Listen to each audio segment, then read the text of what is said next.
question number 5. So question number 5 says that you need to classify each graph or equation as linear, absolute value, or exponential. So guys, one equation that you guys know really well is linear. So you know that linear is y equal what? Y equal mx plus b. And if we look at these three equations, the second equation literally looks like y equal mx plus b. So what would that equation now become? Since it's y equal mx plus b, that means it is a linear. So again, this is the linear equation. Alright? So that one was easy. And you know that linear means line. It literally has L-I-N-E, line. Alright? So again, this is not a straight line. This is like a V. This is a straight line. This is like a weird looking curve. Okay? So this is the only straight line. So this is the only linear. It literally has the word line in it. Okay? Now we're going to try to identify absolute value. Okay? So absolute value will either be a V shape or an upside down V shape. Okay?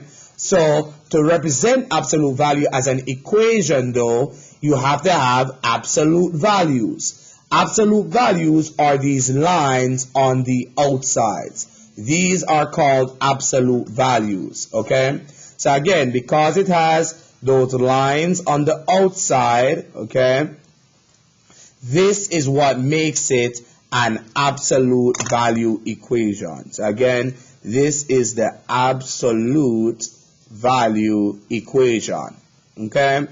So again, an absolute value is either that V or upside down V, because it's telling you it could be either negative or positive. So this is the absolute value graph. Alright? So again, this is the absolute value graph. Okay? Either a V or an upside down V. Okay?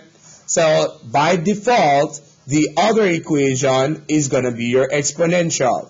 But to figure it out, it has to have x as an exponent. So if you have x as an exponent, so again, if you have x as an exponent, then it is exponential. Alright? Because you're saying it's growing by x over a period of time. So again, if x is the exponent, then it is exponential. And again, we just did a few examples in question 2 and 3, so we know that this is the graph that also represents exponential. Alright? You follow this exactly as I did, you will do amazing.